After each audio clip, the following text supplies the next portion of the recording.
Okay, the clock just turned 2 and there are still people signing in, but we want to be respectful of your time. Thank you so much for joining us this afternoon. I know as fundraisers you are busy and you are juggling a lot of balls, and we are so excited that you've chosen to take some time out of your day and join us to learn how to use donor surveys to upgrade your donors and boost revenue, which is a huge topic for a lot of nonprofits. Before we get started, let me just introduce myself. I'm Abby Jarvis. I am part of the team over at QGive. We're all about helping nonprofits raise more money. We focus on online fundraising, but there are so many other avenues that nonprofits can use to fund their missions. I am looking at the list of attendees, and I can see that there are some QGive clients here. We're super excited that you're here. But if you're not a QGive client, that's totally fine. Everything Rachel and Rachel are going to talk about today is applicable to you too. And no matter who you use for your online fundraising, you're going to learn a lot today. Just a couple housekeeping items. We are recording this webinar, and you'll get a copy of this webinar and a follow-up email from me probably in the next 24 to 48 hours. And Rachel have already provided their slides to you, which you can find in your handout section. So that includes a PDF of all of the slides you'll see today if you want to review those before you get the follow-up email. We are going to have a Q&A session at the end of the webinar, so if you have any questions at all, you can pop them in the chat box, and I will keep track of them and make sure we get answers for them. And then if you are a Twitter user, you can follow along with some of the highlights of this webinar on the hashtag QWebinar. And I've included the Twitter handles for Rachel Muir and Rachel Clemens, including and QGive.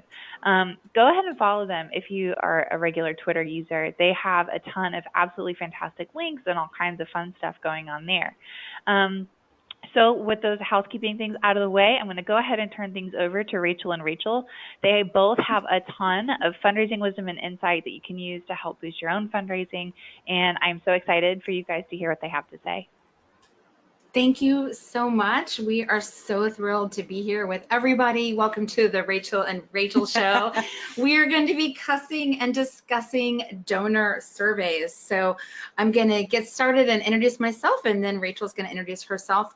My background is in fundraising. I started a nonprofit organization in the living room of my apartment with $500 in a credit card. You're talking to two entrepreneurs today. Both of us are entrepreneurs. And I learned everything I know about fundraising the hard way, doing it myself in the trenches. What I do for a living now is train people to be better fundraisers. I love helping people feel more comfortable and confident with their fundraising. I do a lot of custom training. I do a lot of board retreats. I think fundraising is the best job in the whole world because we as fundraisers get to build lasting, deep, meaningful relationships with people. We get to learn what they care about and what matters to them and how they want to make the world a better place. And then we get to give them opportunities to make the world a better place. That's where you can learn more about me, my website, my email address.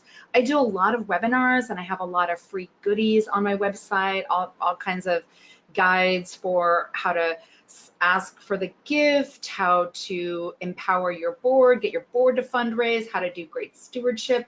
So if you're looking for some free fundraising goodies, there's lots of great stuff there. And I do a lot of workshops and board retreats.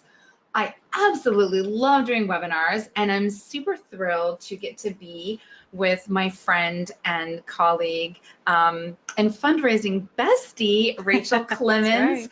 I also have a class coming up. It's going to start in January. So if you're interested in, this is a really affordable online class, Make Over My Fundraising. It's all about helping you make over your fundraising and make over your board as well. So if you like what you hear today and you're interested in being invited and learning more about that class, you can sign up at makeovermyfundraising.com. And I'm going to pass the baton to my friend, Rachel Clemens. Yes, so this is the Rachel Show. I'm the CMO at Mighty Citizen here in Austin, Texas. I'm on the communications and marketing side of things, so Rachel and I make a good pair. We don't always agree, and you might hear some of that today, which is exciting. Mighty Citizen is a branding and digital agency for mission-driven organizations. So some of our clients include YMCA, United Way, Michael Susan Dale Foundation. We do identity work and websites for them. You're getting a quick look at our website after the webinar. I encourage you to go there. I have the URL mightycitizen.com/tools. We do have a donor survey guide. This is a nice follow-up to this presentation at that link. And so there's other good things there too, but I think you guys will definitely want to grab that later. And I'll loop back around and remind you of that URL at the end. Awesome. So we're going to be talking about how to rock donor surveys. And as Rachel promised, we have different perspectives and philosophies about it. And that I think everyone is going to benefit from our different philosophies and perspectives. But this is a little snapshot of all the goodies that we're going to be cussing and discussing today. And you are welcome to type in your questions anytime during today's webinar, and we have a lot of time at the end to cover them. We're going to talk about the who, what, how, and why of surveying donors. We're going to talk about the pitfalls where surveys actually crash and burn and how you can avoid that. We're going to tell you what we recommend you ask and how to ask it. And we're going to give you actual examples, all kinds of examples, from first-time donor surveys to lapsed donor surveys to online surveys to welcome message series and everything in between.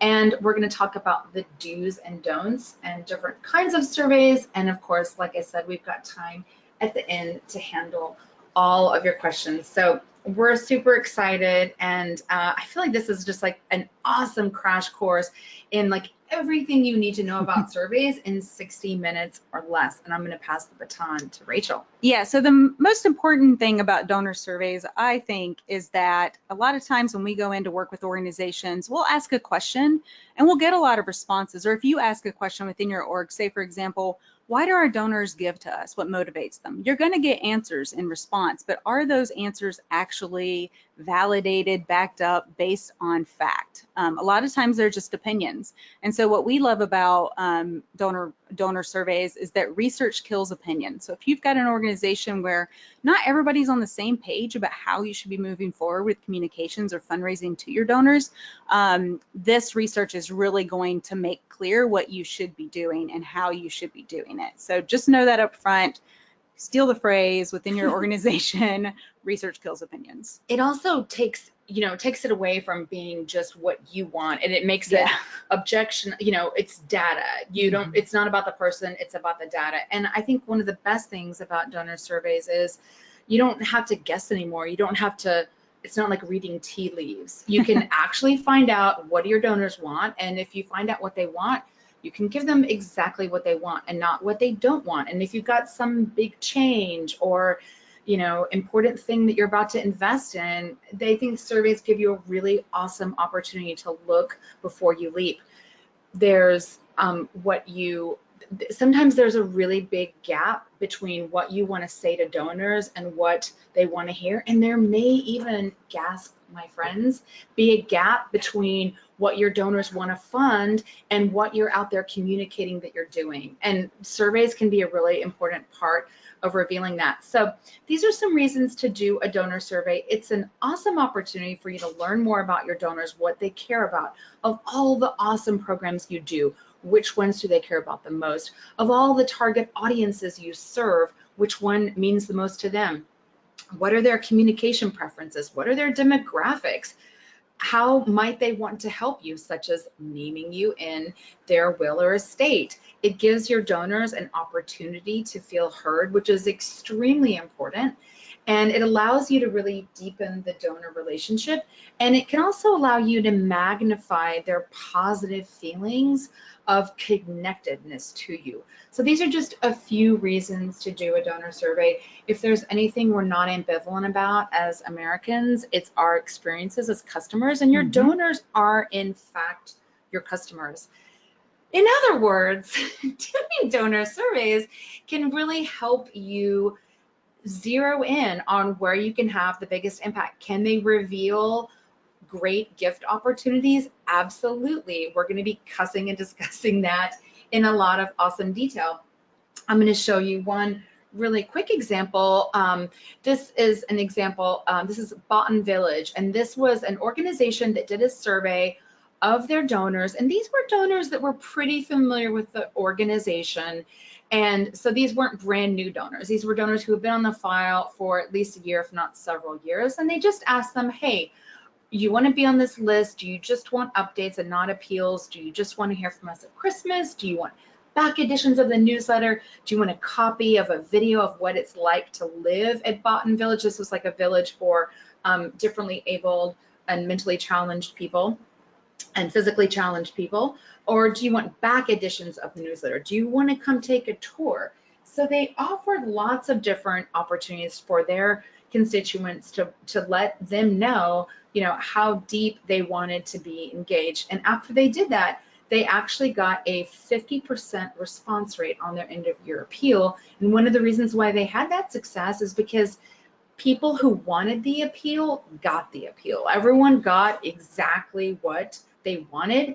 And the people who said, yes, I want this appeal, those are the people that are going to respond to it. So again, you're going to see lots of examples of surveys, and we're going to walk you through making decisions about surveys and what questions you should answer and what questions are right for you.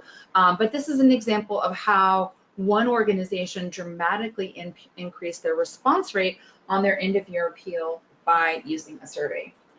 Another great benefit of surveying is it helps you find your hidden gems. Now, I'm a fan, and this is something we're going to cuss and discuss, so spoiler alert, I am actually a fan of asking donors in a survey if they would like to name you, if they've named you in their will or estate. I'm also a fan of giving donors an opportunity to give in a survey, and I've seen lots of great unobtrusive examples of this. This is something that you might see cussed and discussed in other places, but people who respond to a survey, people who take the time to answer a survey, people who take the time to reveal their interest to you and things that are important to them, those are people that those are your hidden gems. Those are people who really want to have a deeper relationship with you. So some of the benefits of you doing a survey is that you get to know your donors. You can learn a lot about their demographics. You get to know what programs they care about, what target beneficiaries of all the populations you serve, who matters most to them. You get to know how satisfied they are with you, which is very important because that's a huge indicator of loyalty. You also get to learn how to segment your appeals based on their interests. And this is one of those gotchas where, we wouldn't recommend that you do a survey. Neither of us, this is one area where we agree. We would never recommend that you do a survey if you weren't already able to segment based on how people responded to your survey. So if you're listening to this and you don't have a tool or a system that allows you to do segmentation, you need to hit pause and get that ramped up before you're able to do that. Because if you ask people preferences and you can't honor their preferences, you're really going to frustrate them. It also lets you know what donors are good prospects to upgrade. Pretty much people who take the survey are raising their hand that they'd like to have a deeper relationship with you. And it can, depending on the questions you ask, really identify who your best planned gift prospects are, your major gift prospects, and your capital prospects as well. So I'm going to pass the baton to Rachel, and she's going to give us a little bit of check yourself before you wreck yourself. I love that intro for this part. These are some questions to ask yourself. Yeah, so we've shown you the value and talked about the benefits of a donor survey, but it's really important that you spend some time up front planning how you're going to do the survey and setting your strategy for it. Otherwise, you can really make a lot of mistakes, and we'll talk more about those. So the way I think of donor surveys is I think of it, if you think of your relationship to your donor, there is a goodwill jar between you. So your donor gives, in terms of money or time or whatever, and you want to give back to them and make them feel like they're getting something in return, whether it's your impact or what have you. So with surveys, you're making a withdrawal from that goodwill jar. So you're asking them for something. You're asking them for their time, their attention. And so what you want to think about going into this is returning something back to the jar. So basically the way you return something back to the jar in terms of the survey is to make sure that you put their request and their changes into action, as Rachel just alluded to. So the first thing you want to do when you're setting up your strategy and thinking about all this is to ask yourself why you're doing this. Like, what is your goal? So you should go and you should have one main goal. You can have a couple of secondary goals that would make sense. Typically, I would argue your goal is not to raise money with your survey. Your goal is to learn and make change.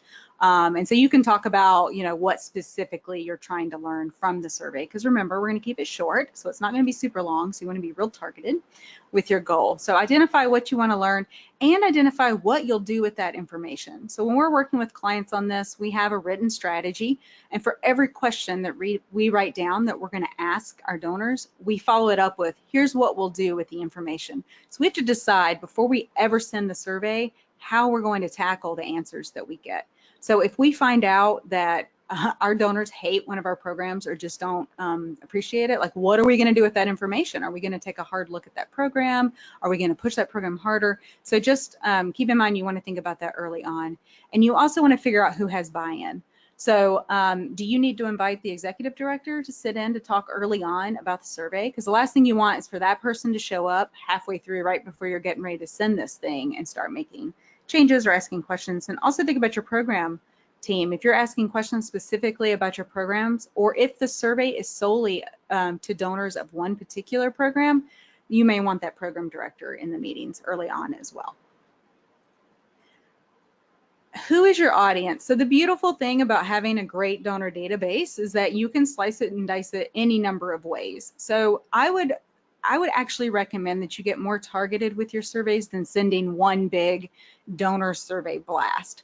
So think about, do you want to talk to active donors? Maybe you want to talk to lapsed donors.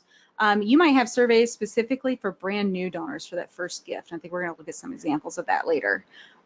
You can segment your donors any number of ways. So say you've got a bunch of monthly donors and you want to figure out how they made the leap to become monthly donors. So you can identify those donors that were once, one-time donors, move to monthly, and survey them to see how you can move more people to monthly donorship or fundraising.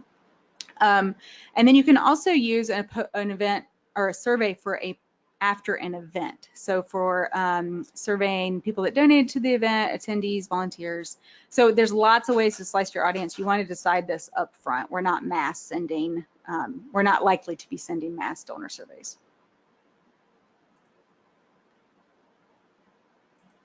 On the what side of things, so again, what do you want to know and what can you learn? So these are some of the common questions that we see our audiences wanting to know when we undergo donor surveys. Why do our audiences give to us? This is the #1 question. What's the motivator? And we'll take a look at some of these later, but why are they giving to us? With that information, I can do all kinds of things. I can make sure I talk about that in my fundraising. I can take note of the words they use to tell me and use those words straight from their mouths.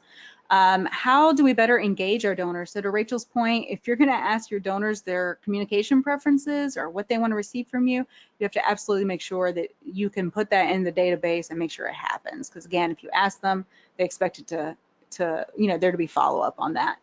How are we showing our appreciation for you? Do you see us showing our appreciation? Are we doing it in a way that you recognize and value? And are we talking about our services appropriately? So do you know all of our programs? For example, we work with YMCA. They have 1 million programs. Which ones do people know about? What do we need to raise the awareness for? And then how you'll find out, there's a lot of different software. I'm not going to go into these. Certainly there's some good writing out there about the differences between the softwares. The ones we see most often are SurveyMonkey and Google Forms. We tend to use SurveyMonkey for the cost. I think it's the most robust. It's got a lot of great reporting and analysis tools. You can hire a third company like Mighty Citizen. Sometimes that is good for getting the impartial and make sure you're removing the bias from the questions that you're writing, because again, you're writing them, so they inherently have some bias. I was going to add, I put Mosaic in here because they have a class on donor surveys, and I think it's a very, very robust class. So they're not they don't provide surveys. I don't believe they do, but they do have a class on surveys. And so if you wanted to dig into it more, we're going to be really revealing a lot from you. This is kind of like, I think, getting like at least a very intermediate, almost advanced introduction to surveys. All right, so let's talk about some donor dues, donor survey dues. You want to make sure you give clear instructions. If you're talking about a particular time frame, make sure they know that. So be very particular in giving directions if necessary. Make sure you're asking one question at a time. This is the most common mistake. So people will say, for example, say you've got a summer camp and you're asking people about your summer camp. You may say, you know, in the landscape of summer camp, which summer camp is the most affordable and fun? Well, you just asked two questions, right? Make sure you've got mutually exclusive responses. So for example, if you're going to ask someone in what time frame were you born, so say you're trying to get a feel for age demographics, your responses would be something, the responses you give people would be something like 1940 to 1959, 1960 to 1979. So you see, I could have gone 1940 to 1960, 1960, 1980. If I'd done that, there's two correct answers for 1960. So make sure you're looking out for that. Save personal info until the end. I think this is actually one we differ on. Yes, yeah. We differ on. So I go with people are more likely to give you their contact information after they've done the work of filling out the survey, and it's more likely to be higher in terms of getting information. End with, is there anything else you'd like us to know? This is a great opportunity to get all kinds of feedback and make sure you know what people need. I would say don't do a survey without offering an open-ended question at the end, because there may be something they really want to get off their chest. And if you don't have an open-ended question like that, then they don't have an opportunity to do that. So the next two, start out easy and have a logical flow, kind of go hand in hand, meaning make it real easy for people to get into the survey. Don't ask them the hardest question up front. If you're going to ask demographic information, this is a good place to start with that. Because again, it's super easy for people to answer those. The logical flow, if you're going to ask in your survey about maybe programs, and then you're also going to ask about events or something like that, make sure you're lumping questions together that relatively have to do with each other. Don't ping pong around different topics. Don't exceed a 6th grade reading level. That is lower than you think, so make sure you're being real clear. Don't use jargon. Limit your open-ended questions. I'm actually going to go into this one in a little bit more detail later. And include donor-centered language. So make sure you're making it about them more than about you. Okay, so let's talk about the different kinds of survey questions. So theoretically, unless you hire another company, you guys are going to be writing your own questions. And this is where a lot of our pitfalls come in. There's two types of questions. There's closed questions, and this is an example of that. So this is a survey from This American Life. It's actually an 8-page survey, God help them, and I love them, but I only got through page 2. So this is an example of closed questions and demographic questions. So what's your age, your gender, highest level of education? Very easy for people to answer these. You'll notice under what is your gender, they do offer a prefer not to say and an other. So just keep in mind that sometimes what you think are all of your options for a closed question are not necessarily. So you want to make sure you're covering all of your bases there. You also want to make sure with your closed questions that you're not biasing them with the answers that you provide them. So these are easy because they're demographics. But if you ask someone what's the reason you give, and then you list responses that they can choose or choose multiple of, make sure you've covered all of your options there. We did here's an example of that. We did a survey for an organization called Girl Start, which actually Rachel Mueller founded. Love them. Small world. Yeah. That was way before we knew each other, actually. So we asked, tell us the reasons you support Girl Start and select all that apply. And these were pulled from what they commonly heard, what their development team commonly heard about why people give to them. And it ranges from everything from someone I know asked me to give to tax deduction to current political climate. Just make sure when we said, what will you do with this information when you get it? They said, we'll use this information in our fundraising materials and our communications. So if they hear that someone's a large majority are giving them to them because of the political climate, they've got to be prepared to respond and talk about that climate. So you bring up a good point, because you meant that kind of leads to something we're going to talk about later, which is transparency, which is, if you're using this, if you have plans to use this in a certain way, letting people know how you're planning to do that. Yep. Open questions are revealing. So these are questions where you don't provide answers. They fill in a blank text box. Some examples: why did you choose to become a donor? What's the one way we could best show our appreciation to you? And here's a couple from that Girl Start survey. Is there anything that would increase your level of engagement as a donor? So asking them, what are you looking for from us? And actually, we differ on this question too. The client loved this question. If you were in charge of Girl Start for a day, what would you do? They actually did get some good responses, but I found this question really hard to answer. We went around and around on it because it's hard to ask people what they would do in the future. We're not good we're not good, future tellers. So I think that's a really good point because, Girl Start was Rachel's client and they were doing a survey and Rachel had her perspective as an expert and she, closed questions are measurable, open questions are revealing, open questions take time for people to answer. If you have a lot of open questions, it can be really, really difficult. It can be overwhelming for how are you going to summarize this data? How are you going to use the data? So Rachel had a lot of good reasons for why she was concerned. I love that Girl Start asked this. I love that they wanted to ask that. I think that's a really interesting, unique, totally like Girl Start, quirky, awesome question. Yeah. But I think it's really good to think about there are some yes and no black and white answers when it comes to survey. The first and foremost probably being don't ask people questions about their preferences if you can't honor what preferences they have. But there are some areas where you might cuss and discuss with your own, if you hire a firm to do a survey for you, you might really analyze that, or you might go back and forth just within your own team, within your own office. I would add one thing about open questions. When you write a survey, do not put too many open questions in there because to Rachel's point, you have to analyze those. I'll give you a quick example. We did a survey with a performing arts center. We actually did, we got like 2,500 responses to the survey, and we had 3 open-ended questions. That left us with 7,500 responses we had to pour through and sort and read again. So just be real aware of the fact that it's exponential, the amount of time you'll have to spend analyzing open questions. Yeah, that's, and it's another reason to really go into it with a thoughtful approach to how many people are likely to respond to this.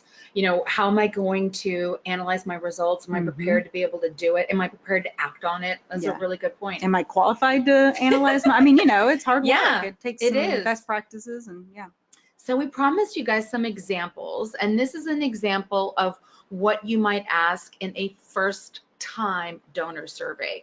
What inspired your gift today? Would you be interested in coming for a tour, or getting emails from field staff, or being invited to special events, or coming to a telephone town hall, like some other next step? It's not all of those, but it might have a different option of would you be interested in, and it offers different opportunities for next steps. What project, program, or service are you most interested in?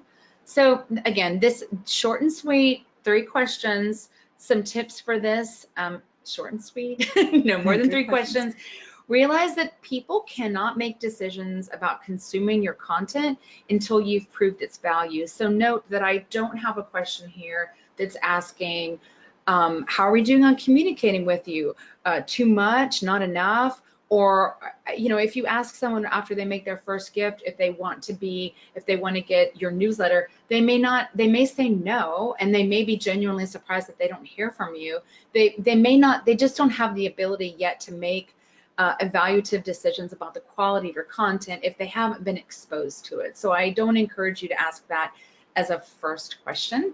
This is an example of a survey, and this is a very, a couple things I want to point out about the survey is it looks like a BuzzFeed style Facebook quiz that you might take. It's got radio buttons, it's got really good images. This was a literacy organization, and they served kids and adults and families, and all of these images fit in with their brand, fit in with their identity.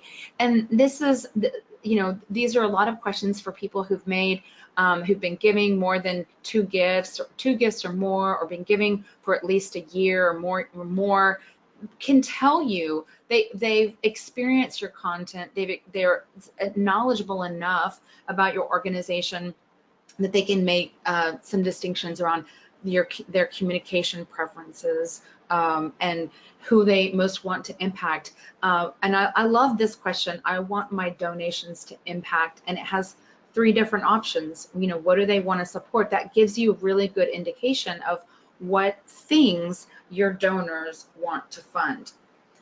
So I'm going to show you an example of what happens when you're in a scenario where you learn something that you didn't know before. And this is where surveys, I think, can be really, really powerful. So this is National Parkinson's Foundation. And I had the opportunity, one of Rachel and I's favorite conferences is the Bridge Conference. Giving a shout out here to AFPDC. It's in DC, and a lot of, and there's a requirement that a nonprofit present with any, so every presentation includes a nonprofit. So you really learn a lot. And this was I got to see a great presentation from National Parkinson's Foundation. And one of the things they were talking about was their data and what they learned about their donors. And there was kind of a gap between what their donors were interested in, how their donors were designated donations. So their donors were primarily interested in funding research for a cure, but their primary message of what they were sending out in their fundraising appeals was patient care. So that's a big gap between what they're communicating to donors and what donors want to do. And so they can talk about it, they can take this feedback back, and they can have a thoughtful conversation around their work and what their donors want to fund, and how do they want to respond to that, and how do they want to react to that. So this is an example of, the data can be the diplomat, and if you ask these questions, you may be surprised at what you find out. And Rachel's going to tell us a little more about different kinds of donor surveys. Yeah, so there's all different types of donor surveys. The first one, so a lot of times people will try to get information from donors in a donation page. There's a lot of reasons that maybe doesn't make sense, and one of those is that you want to limit how many questions you're asking people in a donation form so that they get through that form. You could test it there, but a place that I think goes overlooked and is a great place for these kind of questions, like short little, especially demographic questions, is your landing page, the thank you page after they've made a donation. So this is an example from ACLU.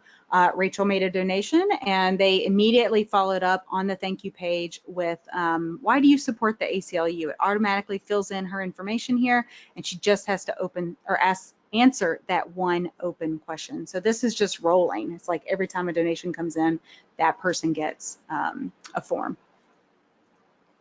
I recently donated to ASPCA, and they did the same thing. They did it through email. So I immediately got my thank you receipt via email, and then I had a second email that was welcoming me to the ASPCA family, and included in there was this option to take the survey. When you got into the survey, so that did take you to their website, asked me some general information, and it asked me like 4 different questions. Did I have pets? Were they shelter pets? What causes did I care about most? And what actions do I currently take or plan to take? So they can start to segment me and use this information to send me targeted campaigns specifically about the causes that I care about most. So this is an example of asking some survey questions in an email, and it's just, this email didn't really contain I doctored it up to contain like a link to a survey, but just to show you an example. And I just want to brag on this email autoresponder, because unlike, I get so many email autoresponders when I make a gift and they're really boring and it looks like, an IRS tax receipt letter, but this one they put some life into it, and just that subject line makes it stand out. This awesome photo of the girl that they're serving, but your email autoresponder could have a PS that ask a few questions. Would you answer 3 quick questions to help us understand you better? You can certainly add it into your email autoresponder. Of course, online survey, you just saw that example. Online surveys, good design, 6th grade reading level, easy to read, easy to do. This one, I would say for an online survey, think about a BuzzFeed-like style quiz like you might take on Facebook as like a visual aspirational thing for you to shoot for. Depending on your audience, a direct mail survey might actually be good for you. So if you've got older audiences or you don't have email addresses, sometimes that happens too. You can send a direct mail survey. Just keep in mind, it's like any other mailer, which means it's a little more expensive. You got to have postage and printing and all the things that go along with that. The other thing to consider with the direct mail responses is that, you've got to pour through those. And unlike SurveyMonkey, where it's online and I can, it'll pull up a chart that gives me the answers to my closed questions, you've got to actually tabulate that information yourself. So for some audiences, this is going to make sense because it's about the only thing that makes sense. But in general, the online surveys are just much easier for you and your audiences. Yeah, and if you think about a direct mail survey, it kind of looks like an entire direct mail package. It looks like a direct mail appeal. This is an example of a donor satisfaction survey. So, participate in our survey, mobile optimized, it's 2018. It goes without saying that everything needs to be donor optimized, but donor satisfaction is a really great opportunity. We know that satisfaction is the #1 indicator of their loyalty. And so asking questions to find out how satisfied your donors are is worth your time. So these are some examples where you thanked appropriately, where you thanked in a timely manner. Did we share the impact of your gift? Would you recommend us to family or friends as an organization worthy of support? How might we increase your satisfaction? You saw this in the survey that Rachel did for Girls Start as well. Are you satisfied with the communication we send? Is there anything else you want us to know? Always a fan of having that open-ended question at the end where if just to make sure if you didn't ask them, they may have something that they want to tell you and you didn't phrase the question right. So always include something open-ended. Satisfaction is the #1 driver of donor loyalty, and hardly anyone, well, in the nonprofit sector, we just don't measure it. The for-profit sector, I can't try on a shirt at the Gap without being invited to answer a survey about it, and then I'm getting some reward for answering my survey. Rachel and I both travel for business, and I can't go to Florida to do a keynote or go to San Francisco to do a custom training without getting a survey from the rental car, the airline, the hotel, any tech support. I had a tech support fail yesterday on a webinar on Zoom. They sent me lots of questions asking me to take a survey about my satisfaction level. So this is a missed opportunity. I feel like this is one of our biggest missed opportunity as nonprofits is you have the chance, my fundraising friends, you have the chance to prevent a lapsed donor from ever being lapsed, but it takes you asking some questions to find out about their satisfaction. So I'm really super excited about this part because we are going to talk about what to watch the beep out for. There's so much. But we're going to cover some of our favorite things, and probably my favorite thing, something I obsess about frequently, is subject lines. My friends, you have one goal. Get that email opened. That's the goal. Get it open. If you don't get that email opened, they are never going to take your survey. Okay, well, I'll give you my favorite tool. My favorite tool of all for subject lines is subjectline.com, and it's a totally free tool. So I like to joke, I find the tool so you don't have to. So you can go to subjectline.com and you can test any subject line that you want, and it's going to test it for readability. It's going to test it for mobile optimization. It's going to test it for spam filters. I will tell you, in my life, the survey that I saw with the highest open rate, the subject line for a survey with the highest open rate of all of the clients that I worked with in my lifetime doing online fundraising for clients, the subject line said, "Who are you?" ? And it was a disease and disorder organization, and they were doing a survey to their whole list, and they were trying to find out, are you a patient? Are you a caregiver? What is your relationship to the disease? And they had a 40% open rate with "Who are you?" ? So any subject lines that stick out for you, Rachel? We talked about being bold. Nothing off the top of my head, but just making it, this is your chance to get them to even open the email to see the survey. Yeah. So, you got to make it impactful. Yeah. And I was saying, if you don't follow Rachel Mueller on her email list, that's a great place for finding great subject lines. Thank you. I have a healthy obsession with writing great subject lines. I also, in case the sound cut out on our friends, I was also mentioning, secret shop, I really work on my subject lines. I keep a Google Doc of my favorite subject lines. I look at for-profit subject lines that I get from for-profit brands that I shop at. What do they send me that makes me open the email or makes me click on it? I really think that there's inspiration everywhere, but my friends, you have one goal, and that is to get it open. So put as much thought, as much effort, as much sleepless nights into your subject line as you do your questions. And Rachel is going to talk to us a little more about questions. Yeah, I was just going to reiterate that don't ask if you can't do it. So if you're going to ask questions about their preferences and what kind of information they want to get from you, make sure you can tie that back to their record in the database and make sure that's all they receive moving forward. Too many open questions. I actually already touched on this, but do yourself a favor and don't ask too many open questions. Like I said, you can get overwhelmed by this. Make it real easy on yourself and only ask, one or two questions in your survey. If you find you have a lot of open questions, then surveying may not be the right method for getting that information. You may decide to go do informational interviews or something like that. Like a focus group. Yeah, it's not always a survey. Leadership, not consulted. Again, make sure whoever needs to be there is there early on. They don't have to be in all the little meetings about the survey, but make sure you've got their input and their buy-in. You've got to test this baby. So you get one chance for people, once they hit that survey, they're either going to fill it out or they're not.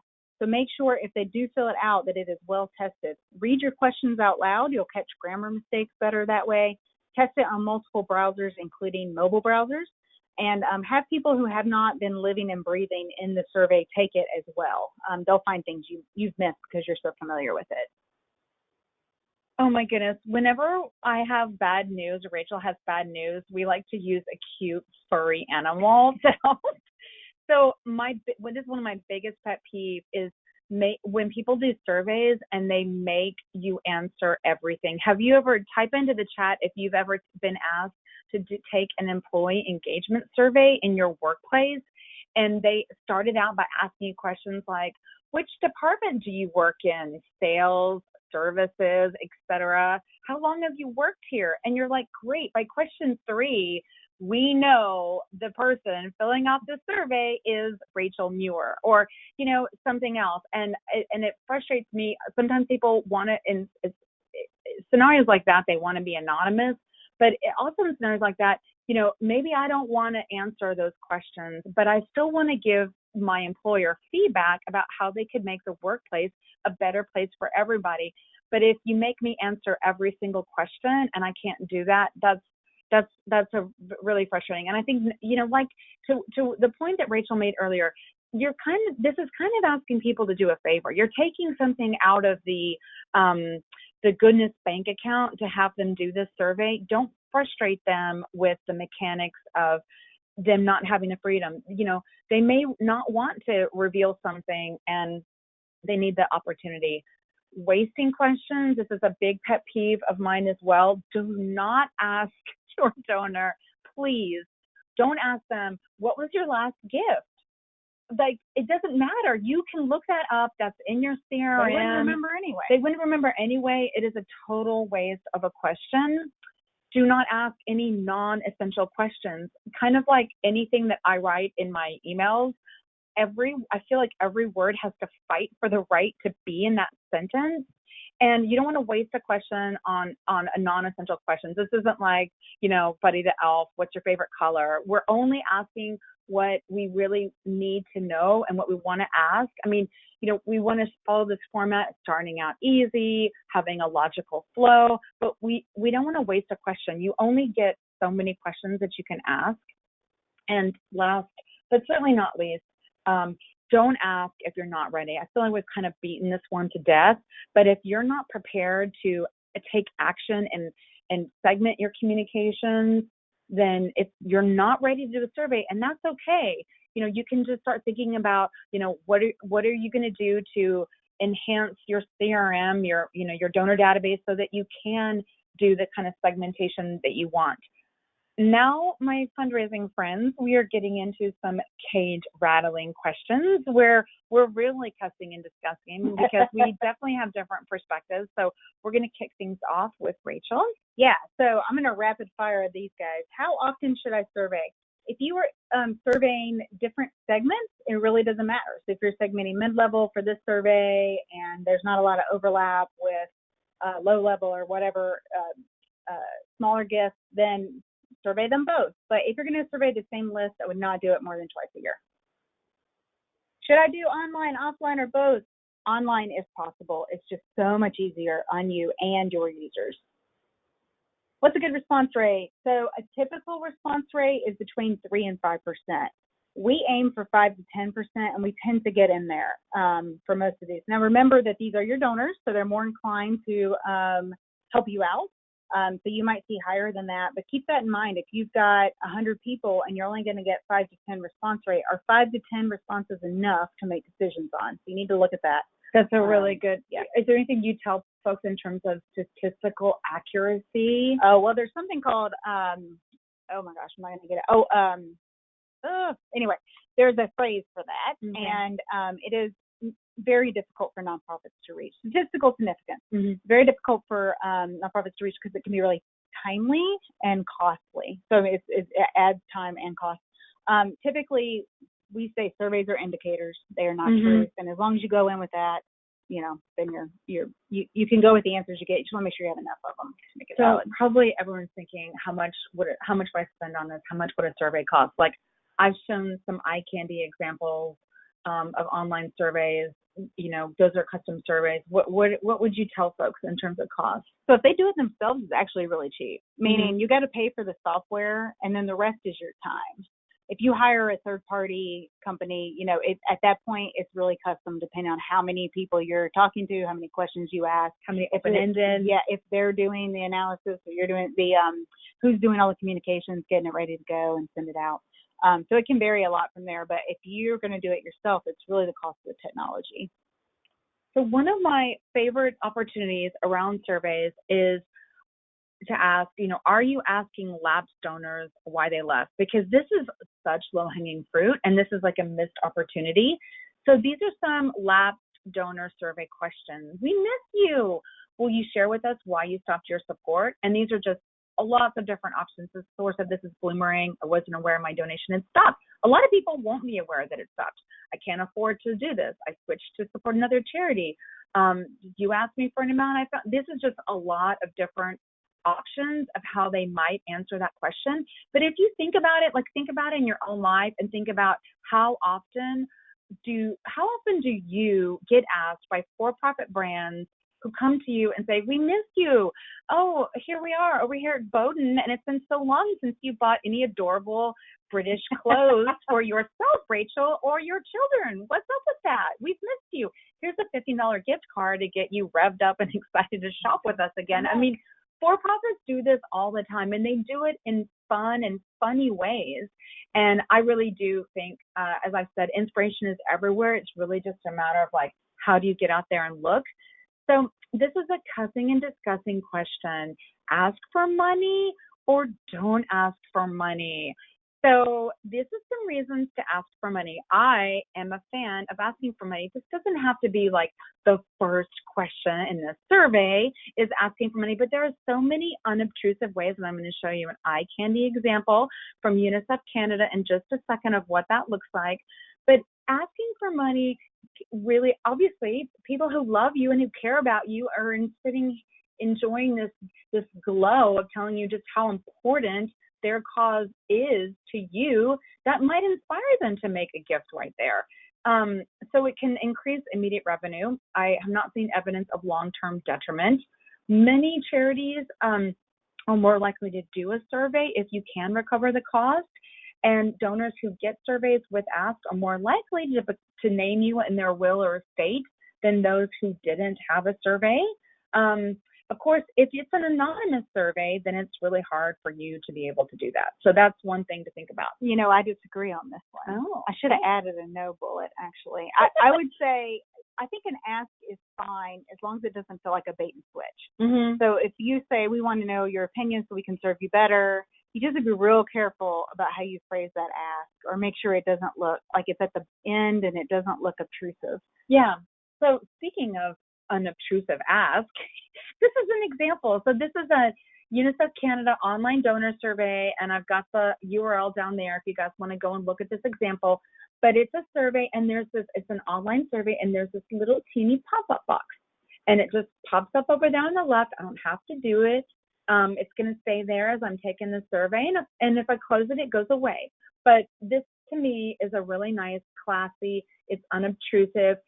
I feel like people who love you, they're going to be reminded of the great work that you're doing and why they feel connected to it, and why not give them an opportunity to have a bigger impact. I love fundraising, and people love giving. Giving feels really great. So another thing that I'm pretty passionate about is asking if you are named in the will.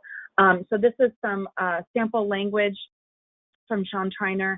And there's a little bit of social proofing at the beginning of this, where it's saying, bequests are an enormous benefit. Many people like to leave money in their will or estate. These wonderful donors are a member of blank, and that's like the if you have a name for your giving circle or for your planned giving program, have you included a gift to your name in your will?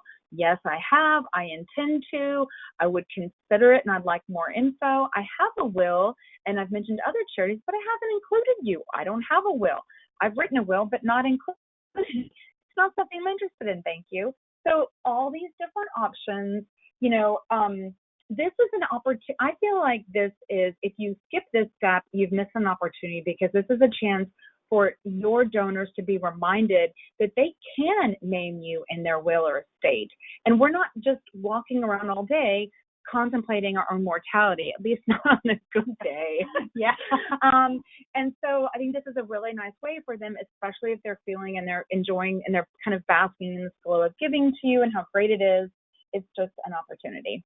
So here's another, but yeah, again, this can't be anonymous if you're asking if they've named you in their will. So the age-old question to give a carrot or to not give a carrot is what Rachel's going to be addressing. Incentive or no incentive? Yeah, so some reasons to do an incentive is that it can increase your response rate. It's reasonable cost, meaning you don't go overboard with it. It can be attractive to your audience, and you can make it relatable to your mission. So, for example, we worked with public media to do a survey a while ago. They had a bunch of CDs, so this is aging this a little bit. They had a bunch of CDs that they were trying to get rid of. They had them in their warehouse. They gave a CD to everybody, awesome. And that incentive. So it's small. You have to make sure it's over the top and it won't sway people, and that it's easy to fulfill. So they had to mail all of those. Most people do gift cards, something like that. So yeah, make sure it's not too big and make sure it's not hard to fulfill. Anonymous or not, this is a good one. The great thing about anonymous surveys is you can trust the answers a little bit more. Everybody has bias. They're less likely to be biased if they're anonymous. And if you don't include segmentation questions. Again, if you're going to ask people about demographics or preferences, if it's anonymous, you can't do anything with that. If you want to ask preferences, then I would say no. For most of our audiences, we are giving them the option to remain anonymous for those that don't want to give information. But we make a note if we ask any demographic things, we can't do anything. Mm-hmm. We just kind of remind them at the end before they fill out their contact information. Transparency. So this is an example of a survey that my friend Mark Rothner did. And he did a survey for an ebook that he wrote on creating a culture of philanthropy. You can get the ebook at seedchangestrategies.com. And he did this really fantastic survey. He surveyed like 300 nonprofits, and he asked them questions about their culture of philanthropy. And he published an ebook called Inside Out Fundraising. And I really love this. This is the closing. Thank you for your time and honest answers. Your feedback will help us immensely, and you'll be helping us back at a time when our ability to make lasting impact has never been more important. We'll be sure to report back to you what you learn so you can benefit. And not only did he come back and give everyone this study, but he actually ended up making a listserv of all of the people who took this study, and most of these people were doing mid-level programs. So it's kind of become this, awesome resource for all of these people who took the surveys. But it's being transparent about how you're using it. Think about how you're going to use the information and how you might share that with them and what they can expect from you. So You've done your survey. Now what? You've got to update your donor database. You need to follow up to thank, to call them, to meet with them and apologize if need be. You need to personalize, and you can personalize now. I mean, you've got better demographic information. You know more about what they care about, and you've got to honor any requests that they had. If they wanted a follow up, if they wanted more information about naming you in their will or estate, if they got a T-shirt from you and it was the wrong size. I mean, whatever it is, you need to be prepared to do your follow-up. So we've got time for questions, and I'm going to let Abby let us know what she's got in the hopper. I'll put this slide up so you guys can see our contact information while Abby lets us know what's out there. Oh, yeah. We have had some fantastic engagement. For the people who are sitting in on this webinar, thank you so much. When I thought I was talking into the ether, you guys let me know that you were out there and you could hear me, and you were super friendly when we were dealing with that little glitch. And you guys have been submitting some fantastic questions, and Rachel, I have a couple that center on how to approach surveying donors if you don't necessarily have a large number of emails. So I guess this is like a two-part question. If you did a paper survey, is that appropriate? How would you go about it? And if you didn't want to do a survey on paper, is it appropriate to include a link in a paper direct mail kind of a situation? Yes, you can do paper for the same reasons I mentioned before. It is harder. So any analysis you get back, you've got to manually deal with. It's not going to give you a nice little chart like the online will. You can call people. So if you've got a small list, you mentioned not having a very big list, you can call people and ask to schedule a time to meet with them, or just call them and get 15 minutes at a time. These things should take like zero time. The other thing, what was the second part of the question?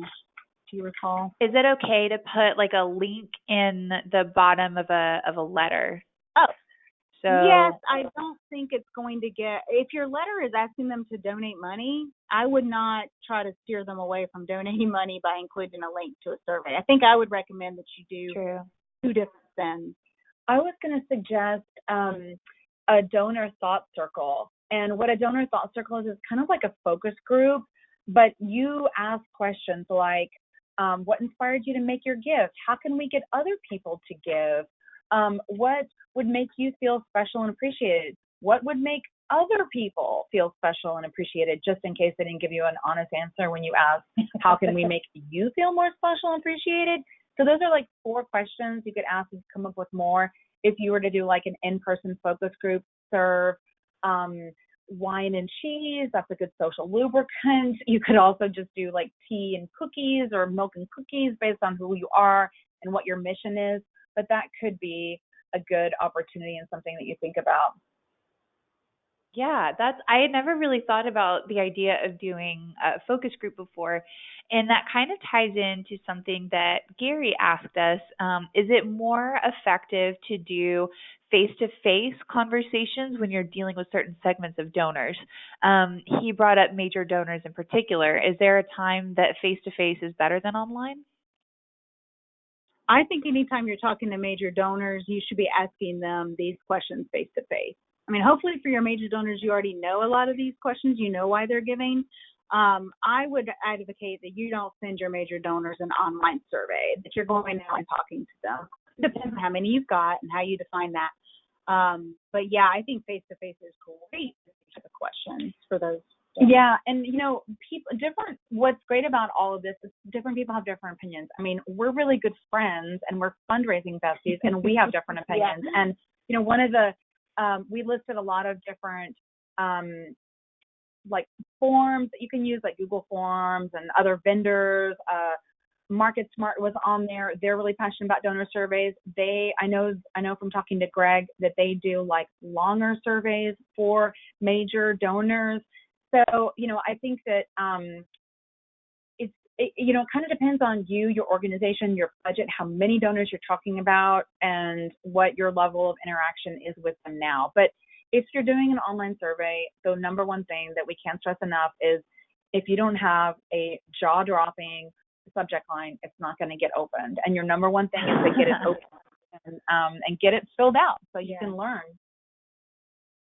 There was a question in the chat that asked, what is a typical response rate? I think you said 5 to 10%. 3 to 5 is sort of a general one. We tend to see 5 to 10 for over donor ambitious surveys. I am. I'm like 5 to 10. Yeah, well, that's about accurate for donor surveys.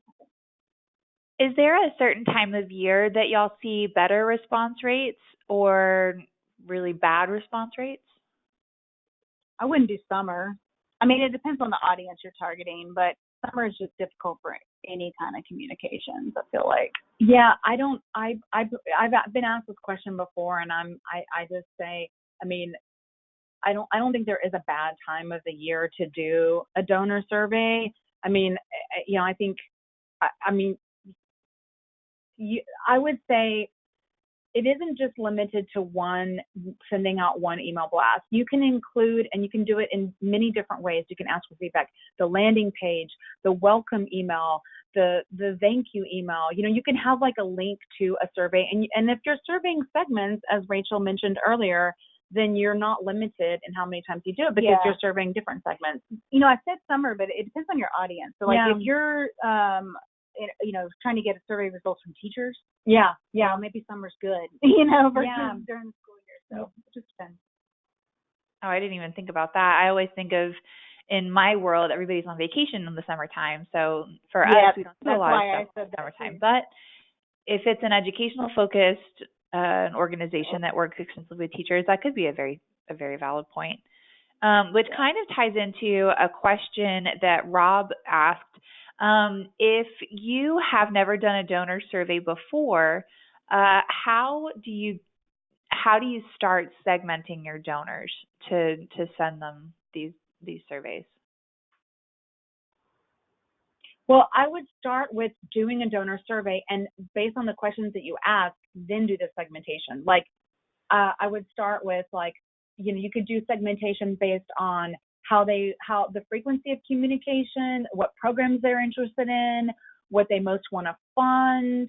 Or you could look at it, if you want to segment out of the gate, you could segment based on lapsed donors, you could segment based on first-time donors, you could segment based on donors multi-year donors who have made multiple gifts. Those are a few different ways to think about it from the beginning, and then also after you've asked them the survey questions. I think if we assume that you're going to segment your donors for the survey, we're assuming you have a donor database that you feel like has pretty good data in it. Mm-hmm. If you don't have that, then you could send a survey to get that information. So if you don't have demographics that you need them, then you can send a survey that's real quick and is simply demographics to help you do that later. Okay. So that Gary asked, when you said that you're going to report back to donors what other people's input was, what does that look like? Do you do an executive summary and send it out in a certain time period? Do you just show them the straight poll results? How do you communicate back to your donors the feedback that you've received? So for Girl Start, for example, they plan to do an executive summary. I wouldn't see a reason to ever send all the responses, but they will send an executive summary and talk about the big ideas they heard and how they plan to take action or how it will impact them and the organization. And they're going to do that. They did the survey. I would say you need to do it within a couple of months, but ideally really within the month. But, you know, sometimes depending on how much analysis you've got to do, it's not as easy to do it quickly. And you may need to make some decisions internally. But this is one of those questions you ask yourself in that strategy. Mm-hmm. Are we going to share the responses so you know what you're looking at? Yeah, and I would just be prepared with how long it's going to take you and what you're going to share, you know. So because you always want to over deliver, you know, you always want to, and that's the thing about fundraising, you know, when we say, okay, I'm going to give you a call on Monday, give them a call on Monday. You know, you want your word to be impeccable with your donors. So don't make a promise on delivering something if you're not sure you're going to do it or you haven't thought it through. That makes a lot of sense. And I know that that's one thing that I've experienced when I was actually laughing. When you guys were talking about the for-profit surveys, I have taken a lot of those to the point that I found them a little annoying, but never got any feedback or notes or even a thank you for filling that out. So I'm kind of a little jaded when it comes to the for-profit surveys, and it seems like Trey, who is one of the listeners, feels kind of the same way, and he wants to know how to approach surveying your donors in a way that doesn't kind of put them in the, oh God, not another survey mindset. How do you kind of approach that? Well, I would say, this is kind of, I think this is a timely response because we're about to hit end of year, right? And end of year is a mad, crazy dash. And my inbox is going to be flooded with fundraising appeals. And your inbox is going to be flooded with fundraising appeals. And I feel like we always have this attitude like, oh my God, here I go again, intruding on their inbox. And, for me, my strategy is I feel like if I make you laugh and I make you smile, I've earned the right to be there. Like if I can give you some goodie or something that makes your day better or your fundraising better, or at least make you smile or chuckle, then I've earned the right to be there. So I would say like, don't, have an added, I would say, I would encourage our fundraising friend to be more optimistic and more bold and really believe in, I'm doing this because I'm going to make their day. This is going to be funny. They're going to enjoy doing this, and I'm going to give them better service as a donor from having done it. So I would try to think about, you do have to stand out. So that's definitely job number one. But I would think about what is the benefit that you're giving to them, and let them know that. Like that's one thing that you can let them know in a survey. Like if I said in my survey, because of amazing people like you, Rachel Clemens, we will be able to blah, blah, blah, blah, blah. Well, then you've motivated me. Okay, they're going to go do better work. The, Awesome Pets Alive is going to go save more cats' lives because this survey is going to help them do X, Y, and Z. So give them an idea of how it benefits you so that they're invested in doing it. Sure. When you're asking that, or when you're setting that kind of expectation, a really powerful way to give them that kind of, I don't know, to kind of set them up for their feedback, like you used an example earlier, is to give them choices. So when you included the example of the question that you asked $100 donors, if you had $100, where would you direct it? How much power do you give the donor to answer those questions? Do you let them give like percentages of their $100 gift? So I want to spend $35 on finding a cure and I want to find $15 on outreach, or do you keep it a little simpler for them? So I didn't personally do that survey. That I learned about the organization doing that survey and being surprised by the donors' responses because the donors were interested in funding research and they had been communicating pretty consistently about patient care. But you saw in that example from the literacy organization, it was, what do you most want your dollars to support? Mentors, books, it had one other option. So you can give people different options. You could have them in the Girl Start example. It was ranking, right? Was it ranking, or did you just pick one? That one was not. That one was multiple choice. Mm-hmm. And they could only pick one answer. No, they could pick multiple. Oh, they could pick multiple ones. Yeah. Okay. Perfect. So so that was a multiple choice one, and they could pick more than one. I've seen ranking done. The one thing that I'm usually asked about that question is people asking me, oh, well, do I need to go back and change where my donor allocated their money? And I'm like, no, you're asking them about future gifts. You're just asking them what they care about. So don't turn it into a self-imposed accounting nightmare. Yeah. Definitely.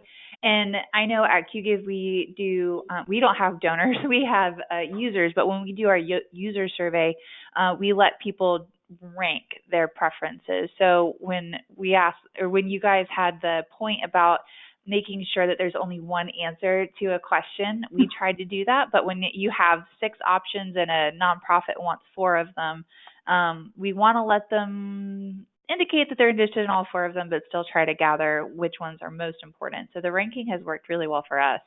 So it can certainly be something And then kind of the last question that we have is a little more tactical. Jennifer Vega noted that you made, or you used an example of a survey that looked kind of like one of the BuzzFeed quizzes you would use. And she wanted to know which platform, if any, you can recommend to make that kind of a really visual BuzzFeed style survey.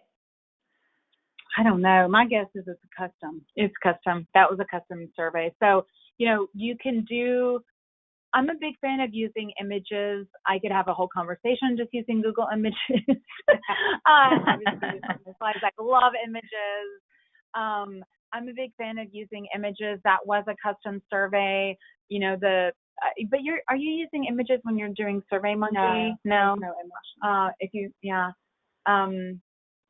So yeah, that's, I want to say that survey might have cost like $5,000 to $15,000 to do, depending on the level of customization. So, you're going to get something that looks way higher end based on what you have to spend.